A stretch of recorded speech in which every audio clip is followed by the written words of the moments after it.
Well, how different will the offense have to be depending on who the quarterback might be? Or will they basically be doing much of the same things? Yeah, I think to your point earlier, I think it could vary based on who the quarterback is.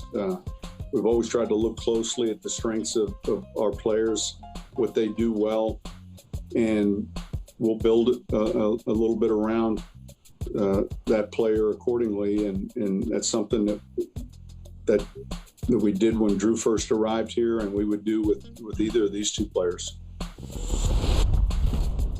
Fairly obvious point, but an important one to emphasize as the New Orleans Saints move toward picking between Taysom Hill and Jameis Winston.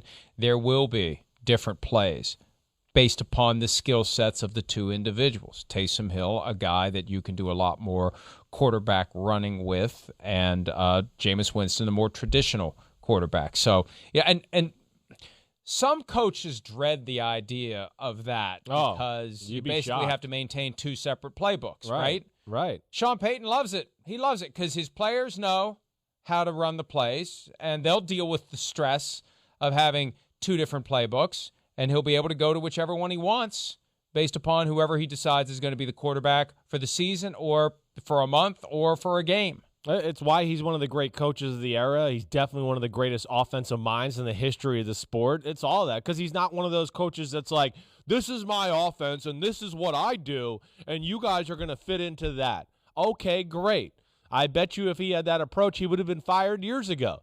But he evaluates his team, his players, the current status of his quarterback, and then he formulates the offense around it, So he's always been able to do that, and that's what the great offensive minds do. With, like, Taysom and Jameis Winston, 7-on-7 today, the pass plays will look exactly the same. There's going to be no difference. They get on an 11-11 portion of the practice, yes, it's going to look different. Taysom Hill's going to have some of those quarterback design run plays and things like that, but there's no doubt. I mean, he'll toy with all his different ideas for both guys throughout training camp.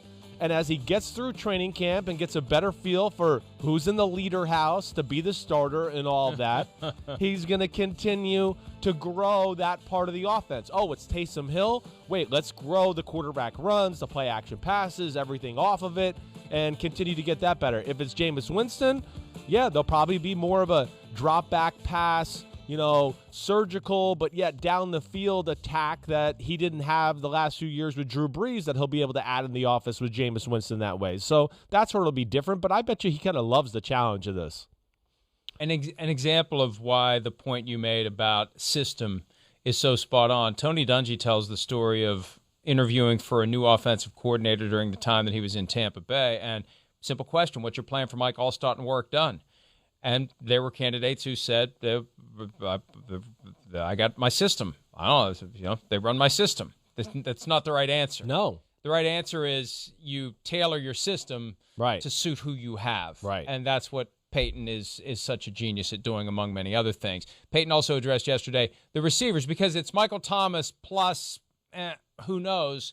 Here he is talking about the guys that they have available to catch the passes from whoever the quarterback may be.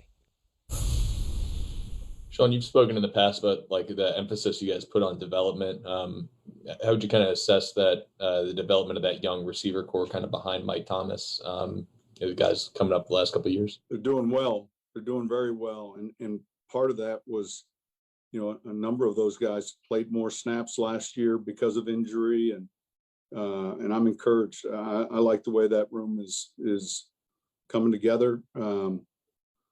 There are a few guys that got more snaps a year ago because of some of our depth issues, and I think that's helped them. Yeah, hey, that's one of the benefits of Michael Thomas missing so much time last year.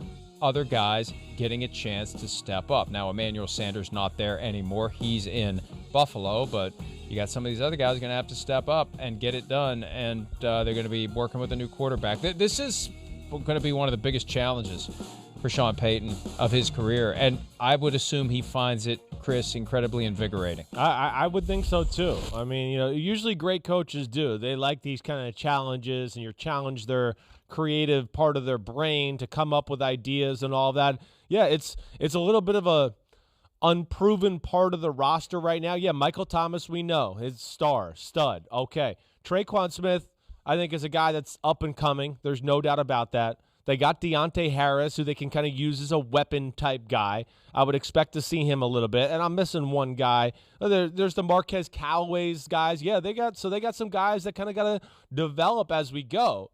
And, you know, one of the things that, like, when I look at that, too, and, again, this is just a base, like, June thought, right?